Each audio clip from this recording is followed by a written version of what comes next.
What's up? My name is Ken Dumbo, the MC with the sauce. Don't forget to subscribe to J. Cool. I came across this article written by Dr. O'Brien Carver. He sits on the board of the Anti-Corruption Commission. He's a lecturer in the School of Law at the University of Zambia, and he's also a board member of the Alliance for Community Action, the organization that I head. I chose to read this article because I think it needs to be heard by citizens of this country, and especially to be heard by the president and those in power. It talks about corruption. And all of us will agree that the biggest problem this country faces is one of public money that is meant for the people, meant to lift the standards of living, for medicine, for education, for everything, ending up in a few pockets. And it goes out in such shocking amounts, as anyone who has seen the recent Financial Intelligence Center report will know. What that report shows is that corruption is alive and well under this government, and this government must do something about it. So here is Dr. Carver's article.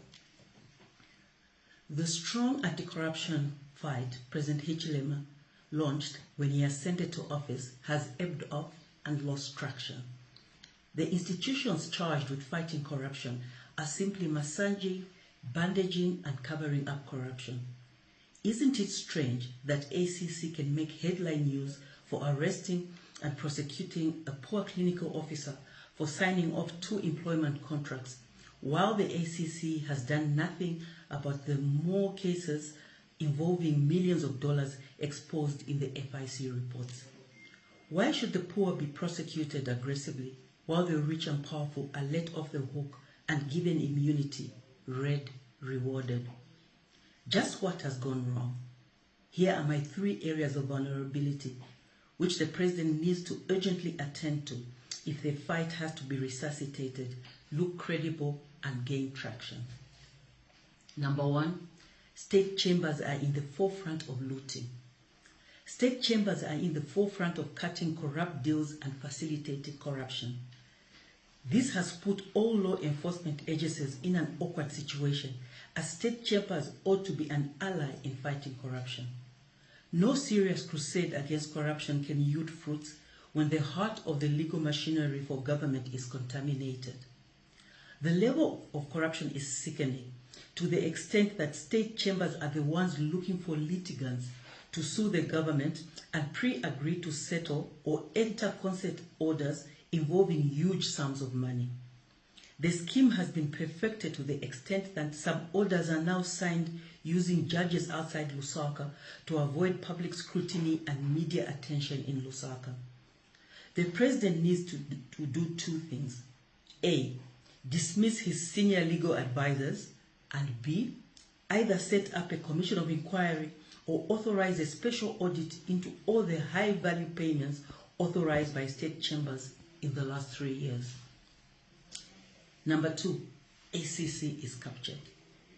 It is a mistake to expect ACC to be an effective tool for fighting corruption in its current form.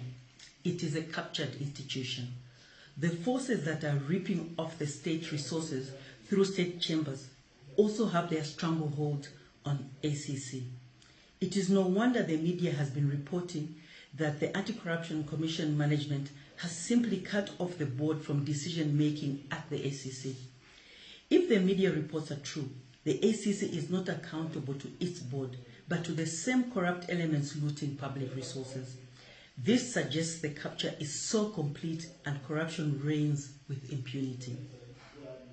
To demonstrate how bad the situation is, a few days ago, I wrote a 1-pager opinion in my individual academic capacity indicating why I thought the fight against corruption was crumbling. I never made any personal attack on anyone and focused my attention on institutional weaknesses. The morning after the article was published, the ACC Director General, Tom Shamakamba, called me through the phone of his deputy, threatening to sort me out for commenting on the underperformance of the ACC in the fight against corruption. This shows the impunity and arrogance that has come to characterize the ACC management. It is not different in any way from the daily threats many of us faced under PF. During the Bill 10 debate, I wrote a few articles criticizing the bill and appeared as an expert witness in the Constitutional Court during the Bill 10 case. PF officials reacted by threatening to burn me in my house at night. Why should Tom be allowed to behave like the lawless PF cadres and threaten me for making independent and scholarly criticism of the underperformance of the ACC? What kind of impunity is that? Is it not our duty as citizens to hold those who hold public office accountable? Must we let elections degenerate into a game of trading one set of thieves for another while we remain silent? What should the president do to revive ACC? He must get rid of the current management of the ACC and bring on board people with a track record of fighting corruption and standing on the side of good governance. The president must appoint someone beyond reproach and has a history of dedication to the cause, and not someone who simply wants to get a salary and accumulate travel allowances while neglecting her or his core duties. Corruption-tainted settlements, number 3. The UPND government went to town denouncing the former DPP under President Lungu's tenure when it discovered that she had entered into settlements immunizing some of the individuals accused of serious acts of corruption. This partly explains why the government instituted her removal. Yet, in less than 3 years, the ACC has entered in more scandalous settlements with some of the people accused of the most heinous acts of corruption. The media has been reporting a shocking trend where the ACC simply asks suspects to return just a fraction of the loot and keep the rest while the suspect is given immunity from prosecution. Using this mechanism, ACC is basically allowing both PF and UPND aligned officials facing serious accusation of corruption to buy off their freedom, using the same resources looted from the public. As long as one is willing to give a cut, they are let off. Are the people who think that ACC is now preoccupied with finding people with big loot, immunize them and share the loot not justified? It is clear that the provision allowing the grant of immunity is being abused. The president should facilitate the amendment of the immunity clause to narrow its use and infuse inbuilt safeguards against its abuse in order to protect public interest. Beyond these short-term measures, there is need for serious institutional reform of ACC to redesign its structures and professionalize its operations. In its current state, it cannot be relied on to effectively fight sophisticated, high-level corruption. Doesn't that explain why the ACC has done very little in relation to sophisticated transnational acts of corruption recently?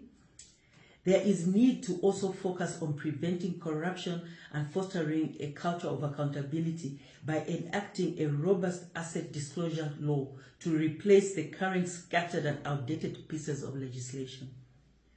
To also get a national picture of the depth of the problem, the president should consider setting up a commission of inquiry to find out the depth of the problem. The mandate of the commission should be broad and extend to both current and past corruption. This will give the country an opportunity for stock-taking and understanding of the depth of the challenge. The author, as I said, is Dr. Kava, a lecturer at the University of Zambia and a board member of the Alliance for Community Action. I hope that the president will take to heart what has been written here and act on it. Public money must begin to be protected. Otherwise, nothing that we do ever matters. Thank you. Don't forget to subscribe to my YouTube channel, J Cool, and turn on the notification bell, cause I'm gonna see you in the next video.